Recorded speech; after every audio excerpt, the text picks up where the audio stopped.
بسم اللہ الرحمن الرحیم۔ السلام علیکم، کیسے ہیں ناظرین؟ امید انشاءاللہ اچھے ہوں گے۔ میں صفیہ اپنے چینل سکون دل میں آپ کا استقبال کرتی ہوں۔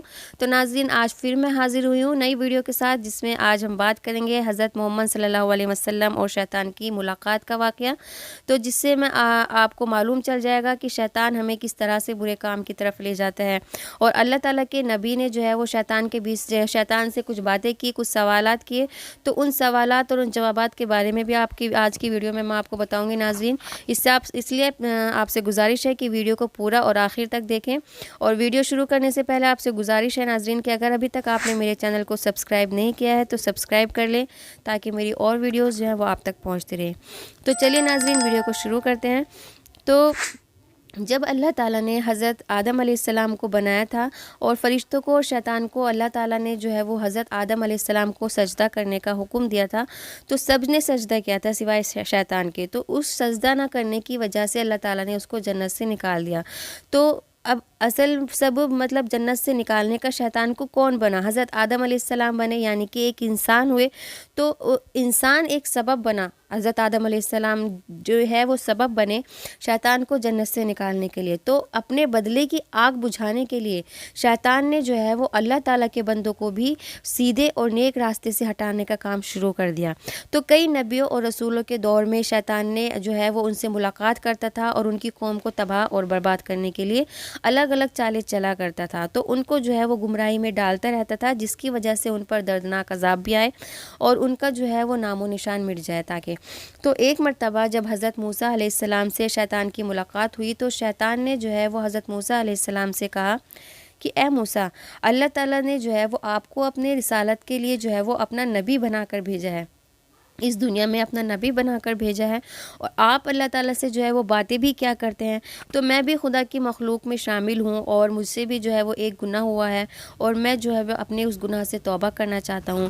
تو آپ جو ہے وہ اللہ تعالیٰ کی بارگاہ میں میری سفارش کریں کہ اللہ تعالیٰ میری توبہ کو قبول کر لے۔ تو حضرت موسیٰ علیہ السلام نے جو ہے وہ اللہ تعالیٰ سے شیطان کے لیے دعا کی۔ تو اس کے بعد اللہ تعالیٰ نے حکم دیا کہ مطلب ان کا حکم ہوا کہ اے موسیٰ، تمہاری دعا جو ہے وہ ہم قبول کر لیں گے، اور شیطان کی گناہ کو بھی جو ہے ہم معاف کر دیں گے، لیکن مطلب اس ایک وہ ہے شرط ہے کہ مطلب شیطان جو ہے وہ حضرت آدم علیہ السلام کی قبر کو سجدہ کر لے، تو ہم اس کی جو ہے وہ توبہ کو قبول کر لیں گے۔ تو شیطان نے اس چیز سے انکار کر دیا، کیونکہ اسے اپنے اوپر گھمنڈ تھا۔ کیا گھمنڈ تھا؟ کہ وہ آگ سے بنایا ہوا ہے، حضرت آدم علیہ السلام جو ہے وہ مٹی سے بنائے ہوئے ہیں۔ تو اس گھمنڈ کے رہتے ہوئے اس نے اس وقت آدم علیہ السلام کو سجدہ نہیں کیا تھا، تو اس نے کہا کہ میں نے تو ان کو جب سجدہ نہیں کیا تھا جب وہ زندہ تھے، تو آج ان کی قبر کو میں کیسے سجدہ کروں گا؟ تو اس کے بعد جو ہے وہ اس کی توبہ قبول نہیں ہوئی۔ تو پھر شیطان نے جو ہے وہ حضرت موسیٰ علیہ السلام سے کہا کہ ٹھیک ہے، تم نے جو ہے وہ میرے لیے سفارش کی اللہ تعالیٰ سے، اس لیے میرا تم پر جو ہے وہ ایک حق مطلب کچھ حق ہے، تو چلو میں آج تم کو کچھ راز کی باتیں بتاتا ہوں۔ تو شیطان نے انہیں کچھ باتیں بتائی۔ انہوں نے کہا کہ جب تم مجھے 3 جگہوں پر تم مجھے یاد کرنا، 3 حالاتوں کی وجہ سے تم مجھے یاد کیا کرو، ایسا نہ ہو کہ میں تم کو ان 3 وقت میں برباد اور تباہ کر دوں۔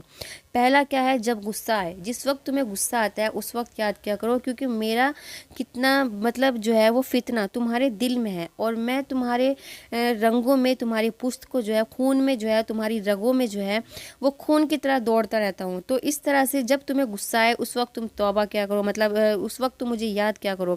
دوسرا جو ہے، جب تم کوئی نیک کام کیا کرو تو تب تم یاد کیا کرو، کیونکہ میں انسان کے پاس اس وقت جاتا ہوں جب وہ کوئی نیک عمل کرتا ہوتا ہے، اور اس کام کو کرنے سے میں اس کو روکتا ہوں۔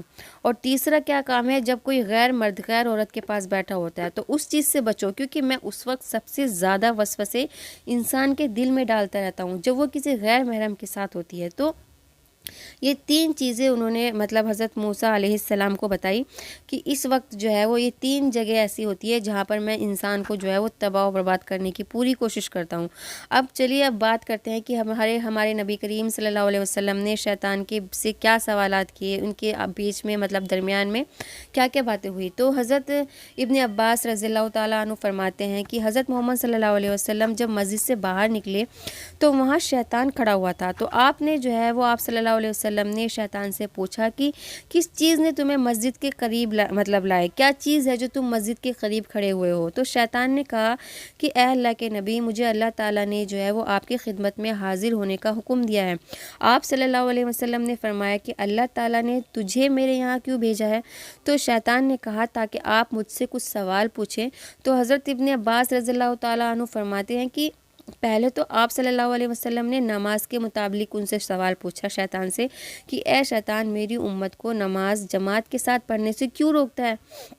تو شیطان نے کہا کہ حضور، جس وقت آپ کا کوئی امتی جماعت کے ساتھ نماز پڑھنے کے لیے گھر سے باہر نکلتا ہے تو مجھے ایک بیماری گھیر لیتی ہے، اور جب تک وہ واپس نہیں لوٹتا تو وہ بیماری مجھے پریشان کرتی رہتی ہے، تو اس لیے میں لوگوں کو جو ہے وہ جماعت کی نماز پڑھنے سے روکتا ہوں۔ تو پھر آپ صلی اللہ علیہ وسلم نے اس سے دوسرا سوال پوچھا، تو اس نے کہا کہ علم حاصل کرنے اور دعا مانگنے سے تو لوگوں کو کیوں روکتا ہے کہ لوگ علم حاصل نہ کریں اور اللہ تعالیٰ سے دعا نہ مانگے؟ تو شیطان نے کہا کہ جب کوئی شخص اپنے رب سے فریاد کرتا ہے تو میں اس وقت اندھا اور بہرا ہو جاتا ہوں، اور مجھے اس وقت تک سکون نہیں ملتا، مجھے اس وقت تک شفا نہیں ملتی جب تک وہ دعا مانگ کر مطلب جو ہے وہ اپنے کسی دوسرے کام میں نہیں لگ جاتا۔ تو اس وجہ سے میں لوگوں کو علم حاصل کرنے سے اور دعا مانگنے سے دور رکھتا ہوں۔ تو آپ صلی اللہ علیہ وسلم نے شیطان سے پوچھا کہ میری امت کو جو ہے وہ قرآن پڑھنے سے کیوں روکتے ہو؟ اب یہ تیسرا سوال تھا جو شیطان سے نبی کریم صلی اللہ علیہ وسلم نے پوچھا کہ تم میری امت کو قرآن پڑھنے سے کیوں روکتے ہو؟ ٹھیک ہے، یہ بات سمجھ میں آ گئی کہ نماز پڑھنے سے کیوں روکتے ہو، اور علم حاصل کرنے سے یا دعا مانگنے سے کیوں روکتے ہو، تو اب قرآن پڑھنے سے کیوں روکتے ہو؟ تو شیطان نے کہا کہ جب وہ قرآن پاک پڑھتا ہے تو میں آگ میں جلتا رہتا ہوں، جب تک بندہ کوئی قرآن پاک پڑھتا رہتا ہے اس وقت تک میں آگ میں جلتا رہتا ہوں۔ تو پھر آپ صلی اللہ علیہ وسلم نے تو فرمایا کہ تم ان کو نیک کام کرنے سے کیوں روکتے ہو؟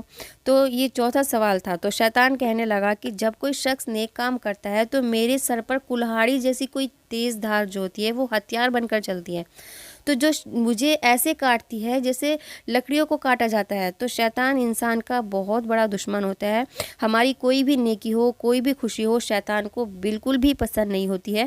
تو شیطان تو چاہتا ہی ہے، جیسے کہ اس نے حضرت آدم علیہ السلام کو جو ہے وہ جنت سے نکلوایا تھا بہلا پھسلا کر، اسی طرح سے شیطان چاہتا ہے کہ آدم علیہ السلام کی اولادوں کو بھی جنت میں جانے کا موقع نہ ملے، کیونکہ ان کی وجہ سے وہ خود جنت میں نہیں جا سکا۔ تو جس طرح سے شیطان اور اس کی اولاد کو جنت میں ڈال دیا جنت میں سے جو ہے وہ شیطان کو اور اس کی اولاد کو جہنم میں ڈالا جائے گا، اسی طرح سے شیطان لاکھ کوشش کرتا ہے کہ آدم علیہ السلام کی اولادوں کو بھی راستے سے بھٹکا کر انہیں برے کام کی طرف لے کر جائے، انہیں شراب، جوا، چوری، زنا اور دوسرے گندے کاموں میں ان کا دھیان لے جائے، اور تاکہ ان کی آخرت برباد ہو جائے، اور اللہ تعالیٰ جو ہے وہ ان کے گناہ کو جو ہے وہ گناہ کی وجہ سے ان کو جہنم میں ڈال دے۔ تو یہ شیطان کی چال ہے ناظرین۔ تو اس چیز سے ہمیں کیا مطلب سبق ملتا ہے اس ویڈیو سے، کہ جب بھی ہم کوئی نیک کام کرنے کی سوچتے ہیں تو شیطان ہمیں کس طرح سے بہکاتا ہے، کس طرح سے ہمیں برے کام کی طرف لے جاتا ہے۔ اس لیے ہماری اللہ تعالیٰ سے دعا ہے کہ ہمیں جو ہے اللہ تعالیٰ شیطان کے مکر و فریب سے حفاظت فرمائے ہماری، اور ہمیں اس کے مکر و فریب سے دور رکھے۔